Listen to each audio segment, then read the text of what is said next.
Sir ఇప్పుడు హౌస్లో కొన్ని నియమ నిబంధనలు ఉన్నాయి అధ్యక్ష.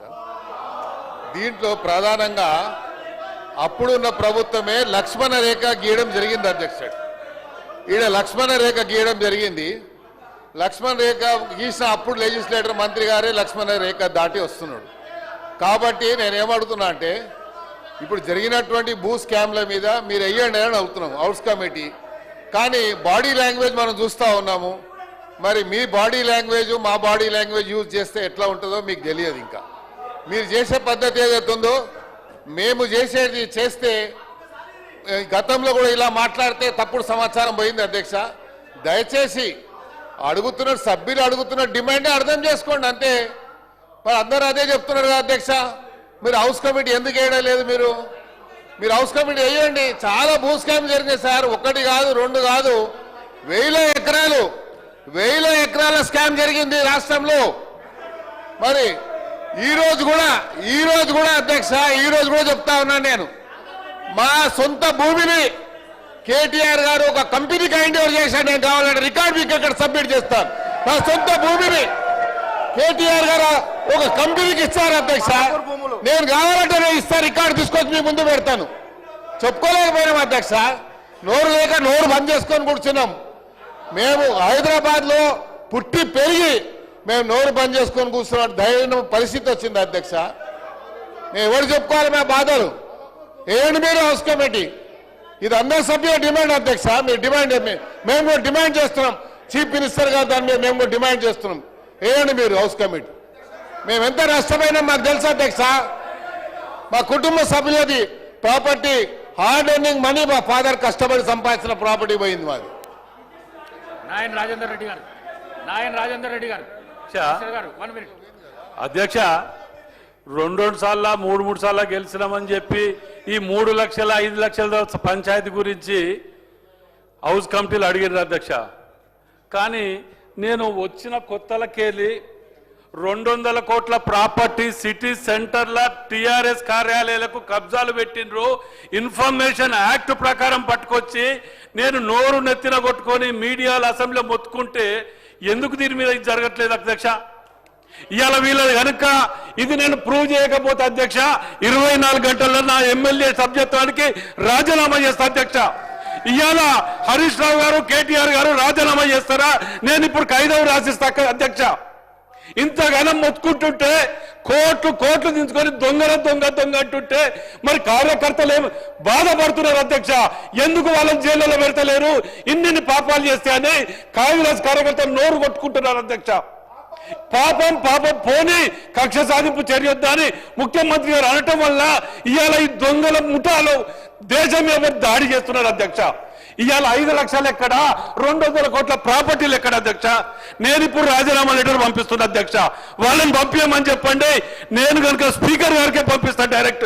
ఇది ప్రూవ్ చేయకపోతే 200 కోట్ల ప్రాపర్టీ టిఆర్ఎస్ ఆఫీసులో కూల్ చేసి కబ్జా పెట్టుకోవాలి అధ్యక్ష. గవర్నమెంట్ హ్యాండ్ ఓవర్ చేసుకోవాలని నేను ముఖ్యమంత్రి గారిని దీని మీద కూడా హౌస్ కమిటీ వేయాలి, సిఐడి విచారణ చేయాలని చెప్పి డిమాండ్ చేస్తున్నా అధ్యక్ష. నేను గెలిచిన కాడికెళ్ళి గెలవక ముందుకెళ్ళి మొత్తుకుంటున్నా అధ్యక్ష.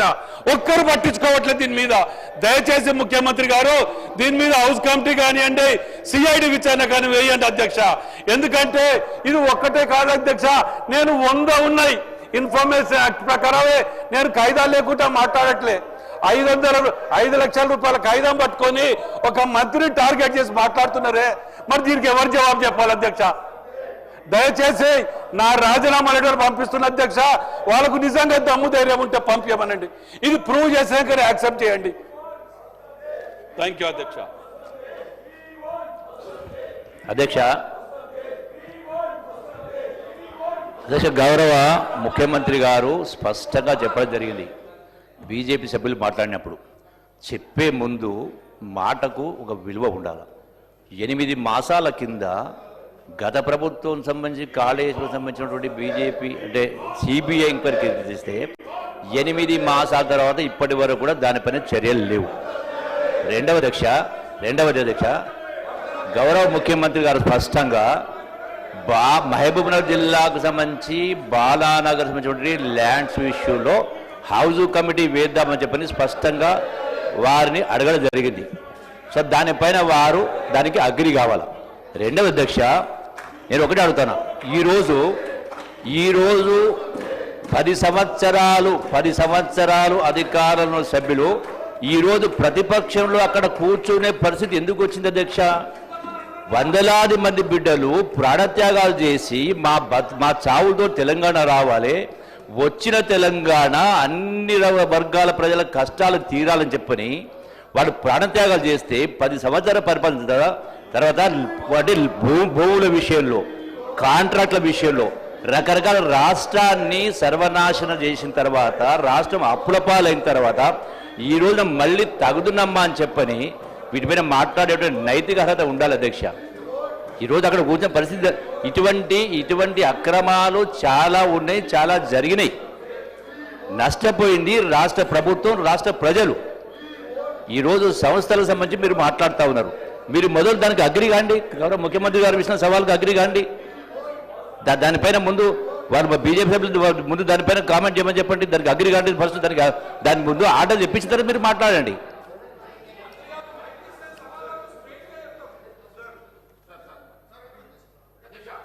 లక్ష్మణ్ గారు. అధ్యక్ష గౌరవ సీనియర్ శాసనసభ్యులు మా దళిత వర్గానికి చెందిన కడియం శ్రీహరి గారు మాట్లాడుతుంటే కౌశిక్ రెడ్డి గారు ఒక దళిత ఎమ్మెల్యే మీద ఇట్లా చేయి చూపెట్టుకుంటా, బెదిరించుకుంటా, గుండాగిరి చేసుకుంటా మాట్లాడడం ఎంతవరకు సమర్థ అధ్యక్ష? ఇంకెన్ని రోజులు అధ్యక్ష మా మీద దౌర్జన్యం? ఎన్ని రోజులు ఈ విధంగా? ఆ రోజు అధ్యక్ష శాసనసభలో మా సహచర మా అన్న సంపత్ శాసనసభ్యులు ఖాళీ అక్కడి నుంచి ఆ దారి లక్ష్మణ రేఖ దాటి ఇక్కడ ముందుకు వచ్చినందుకు కొమ్మటిరెడ్డి వెంకటరెడ్డి గౌరవ సభ్యులను మా సంపత్ గారిని శాశ్వతంగా సభ్యత్వం నుంచి వారు చర్యలు తీసుకున్నారు అధ్యక్ష. వారి సభ్యత్వం అధ్యక్ష ఈరోజు కౌశిక్ రెడ్డి గారు మేము మా కరీంనగర్ జిల్లా మొదటి నుంచి హీరో లెక్క మాట్లాడుతుండు. 12 మంది మా ఎమ్మెల్యేలు అపోజిషన్ నాయకుడు, దళిత అపోజిషన్ నాయకుడు బట్టి విక్రమార్క అపోజిషన్ నాయకుడు ఉంటే ఎమ్మెల్యేలందరినీ తీసుకొని మా నాయకుడి యొక్క హోదాను కూడా ఒక దళితుడు ప్రధాన ప్రతిపక్ష నాయకుడు కూడా ఓర్వలేనటువంటి పార్టీ ఇవాళ మా సీనియర్ నాయకుడు శాసనసభ్యుడు లేచి మాట్లాడుతుంటే చిట్కలు కొట్టి మాట్లాడుతుండు. అధ్యక్ష కౌశిక్ రెడ్డిపై తక్షణమే మీరు చర్య తీసుకోవాలి అధ్యక్ష. సభ స్టార్ట్ అయినప్పటి నుంచి మొదటి నుంచి కూడా గౌరవమైన శాసనసభలో ప్రజలకు ఎన్నుకోబడ్డ ప్రజలు ఓట్లేస్తూ వచ్చినాం అధ్యక్ష. మేము ప్రజలు ఓట్లేస్తాం గెలిచినాం. ఒక్కసారి కాదు, 2 సార్లు కాదు, 3 సార్లు కాదు. ప్రజలు మనల్ని అందరూ గమనిస్తున్న సందర్భంలో ఆయన శాసనసభ వచ్చినప్పటి నుంచి హీరోయిజం లెక్క చేసుడు.